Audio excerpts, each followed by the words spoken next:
How is spending a product of our past experiences? There is a psychological imprinting that happens through our childhood experiences that really shape our adult habits. Spending is almost never random. It is usually highly emotional and rooted from our past. It has that emotional charge and has a lot of hidden motivations. Our early social experiences also affect our self-esteem and spending habits. Family values and financial attitudes are either passed down or actively rebelled against. So if you are a saver, it is probably due to the fact that your family were really good savers, or your family may have had some financial insecurities. Scarcity/abundance, that can really affect us during childhood and influence our spending patterns or saving patterns.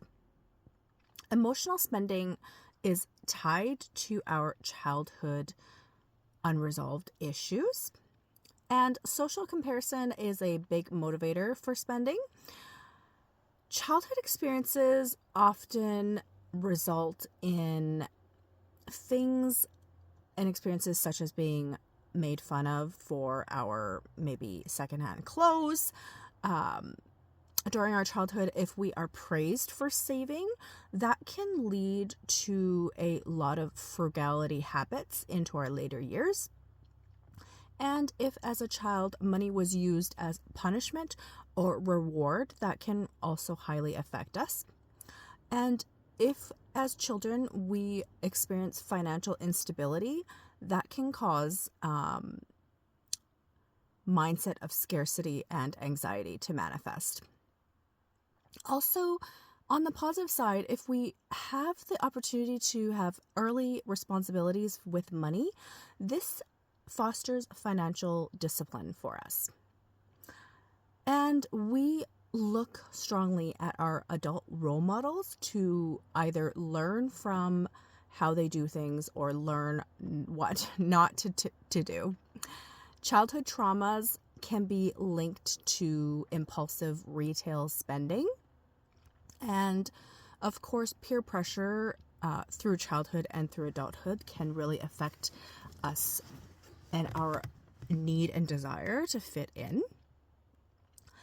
We also spend due to fear of exclusion. But really, how real is that perception if we do have that perception?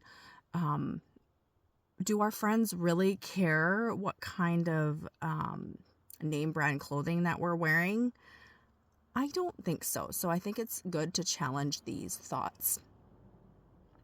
And growing up, our parental views and attitudes regarding debt can really affect how we view debt as well. We tend to have the sense of trying to prove worthiness by collecting expensive things, so that's a trap to try and avoid. In terms of neuroplasticity, it is possible to rewire our money habits. Awareness is very much the first step in making these shifts. We can also look at cognitive behavioral therapy. There is financial coaching available, and even watching this video can contribute to improved money psychology education. And let's not forget the B word, budgeting. No one is a big fan of that, but I think when we think of budgeting, it's not necessarily, spending hours upon hours drilling down every single detail on an Excel spreadsheet. How I do it is very simple. Mid-month of my monthly credit card bill, I check in on my mid-month balance, and I do a check-in 1 week prior to my balance being due, and it really helps me either tighten things up if I want to, so that I'm never surprised at the end of the month what my total bill is going to be. And expressing and practicing gratitude it really helps us move away from the scarcity mindset to a more abundance mindset. And generosity and giving back, it does help heal our spending wounds from the past. And just take note, maybe track some spending habits and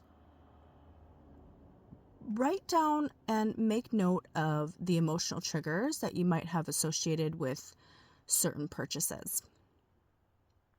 And practice delay tactics, whether it's throwing your credit card in a container of water and freezing it,